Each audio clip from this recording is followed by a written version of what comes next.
ये भैंस खोल के ले जाता है आजम खां, वहां भी आपने ऐसी गेरू वस्त्र वाले को भेज दिया है, सुबह शाम ऐसे घूमता रहता है, कोई ताम झाम नहीं है उसकी।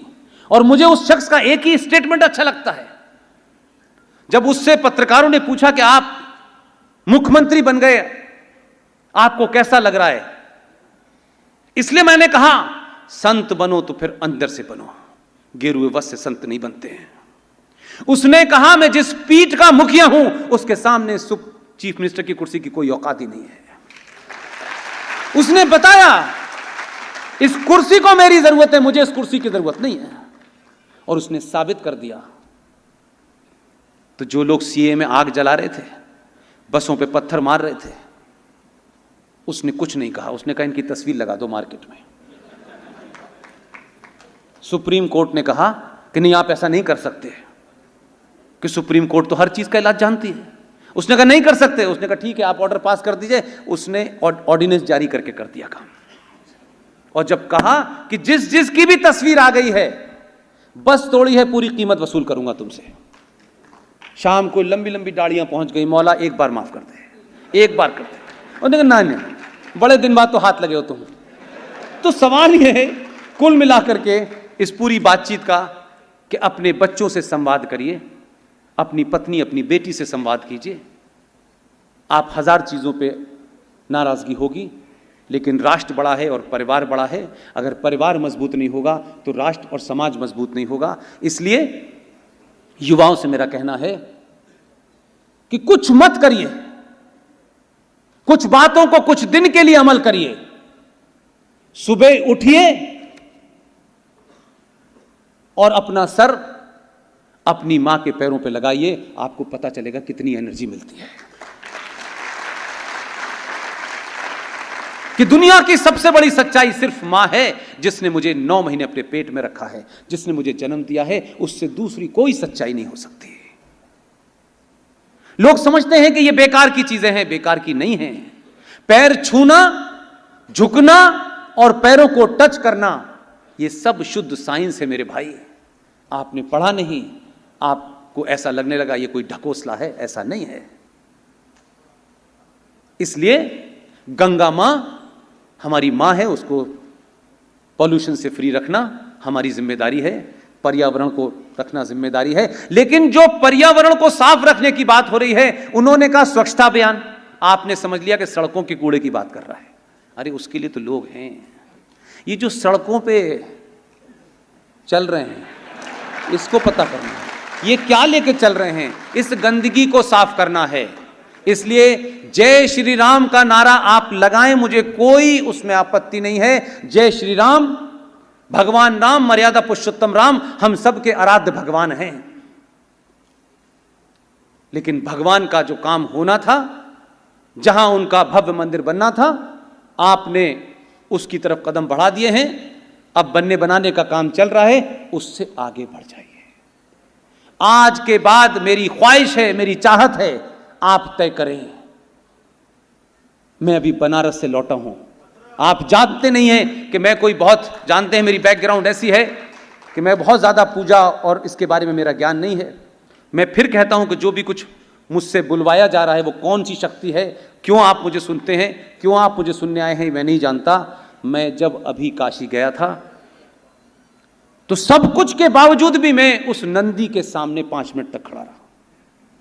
आप उस नंदी की आंखों में अगर एक सच में भक्त हैं तो उसकी आंखों में देखिए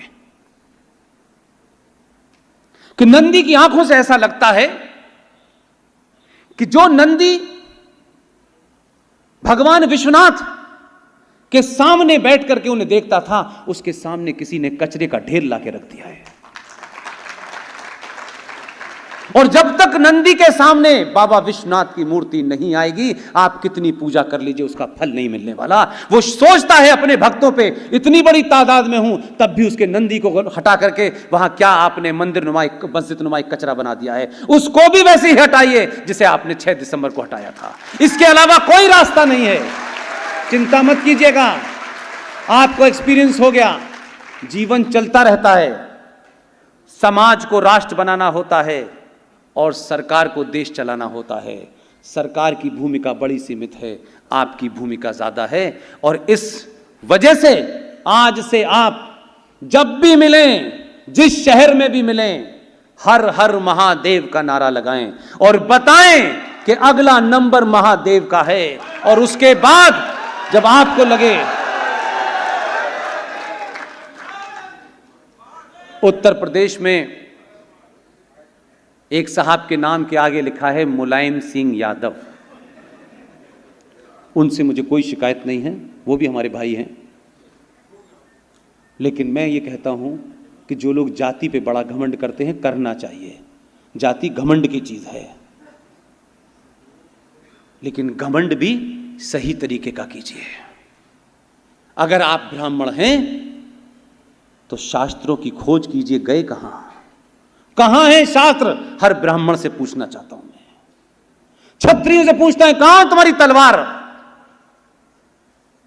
कायस्थों से पूछता हूं कहां जो तुम्हारी पढ़ने लिखने की कलम दवात थी, कहां चली गई? और यादवों से पूछना चाहता हूं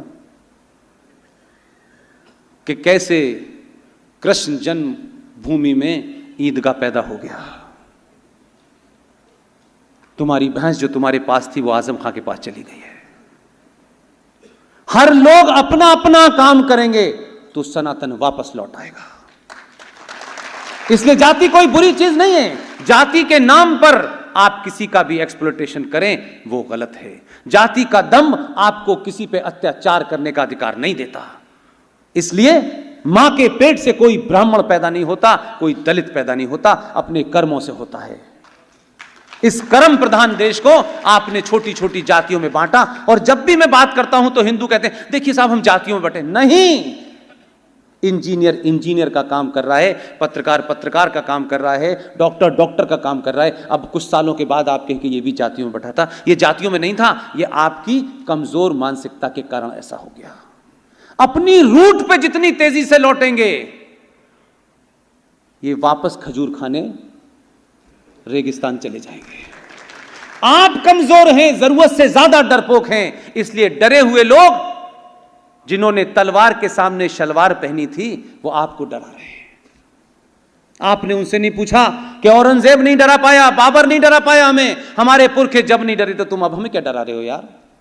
ये पूछा नहीं आपने।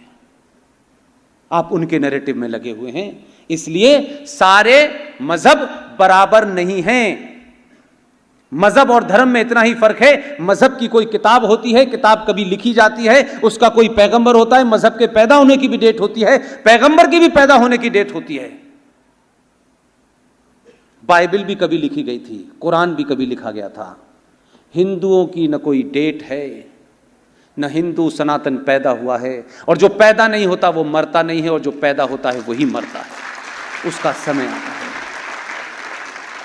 इसलिए आप एक मुहिम और चलाएं, क्योंकि आपके शहर में उनके वारिस जिंदा हैं। मैं कोशिश करूंगा उनसे मुलाकात हो मेरी, कि आप सिर्फ एक छोटी सी बात कहिए। और ये सिर्फ मैं इसलिए कहता हूं कि आप एक कुछ घटनाएं होती हैं जिसे आप हल्के से भी करेंगे ना, तो धीरे धीरे धीरे धीरे उसका जो रियल मतलब होता है वो पब्लिक में आ जाता है।